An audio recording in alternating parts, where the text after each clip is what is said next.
কেমন আছেন আপনারা? আশা করি সবাই ভালো আছেন। তো যে যেখান থেকে যে অবস্থায় দেখছেন সবাইকে অনেক অনেক শুভকামনা এবং ধন্যবাদ। তো দেখতে পাচ্ছেন আমার সামনে বিশাল মাপের একটা টিভি। বিশাল মাপ বলতে আসলে টিভিটা ৩২ ইঞ্চি, কিন্তু এর যে দৈত্যাকার সাইজ বা দৈত্যাকার চেহারা, আর এইটা একজনে বহন করে নিয়ে যাওয়া অনেক কঠিন ব্যাপার। তো সমস্যা আপনারা দেখলেন, সমস্যা হচ্ছে ওপরের পেপারটা।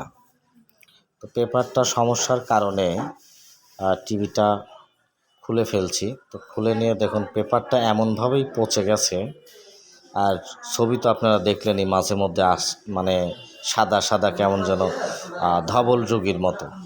তো যাই হোক, এই পেপার গুলো তোলার প্রক্রিয়া চলছে। তো পেপার আমি এক্সট্রা করে তুলতে পারিনি। এই পেপারগুলো এমনভাবেই উঠলো, যেটা মানে এভাবে আসলে আমি কখনো কল্পনা করিনি যে পেপারগুলো এভাবে উঠবে। একদমই বাজে পরিস্থিতিতে পেপারগুলো উঠেছে। তো দেখতে পাচ্ছেন, এই বাজে পরিস্থিতি থেকে বেরিয়ে আসতে আমার একদিনে হয়নি, কয়েকটা দিন সময় লাগছে।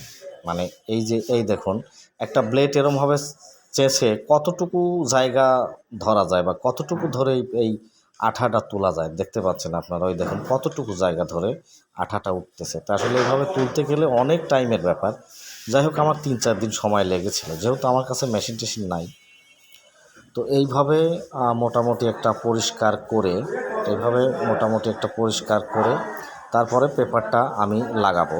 তো এইটা আসলে আমার নিজের দোকানে না, আমার এক মেকার ভাই, টেকনিশিয়ান ভাই, উনি আমাকে আমন্ত্রণ করেছিলেন এই পেপারটা লাগানোর জন্য। তো আমি আসলে সেখানে সরাসরি তার দোকানে গিয়েই এই কাজটা করে দিয়ে আসি।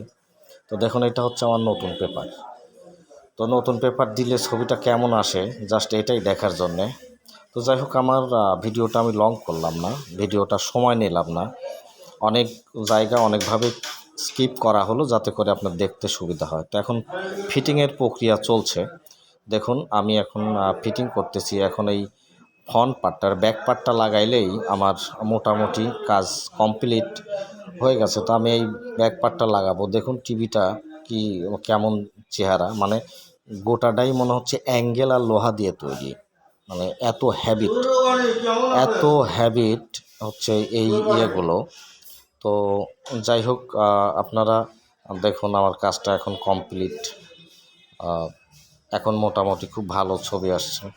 তো এটা একটা সাব ব্র্যান্ডের টিভি। ধন্যবাদ, ভালো থাকুন, সুস্থ থাকুন।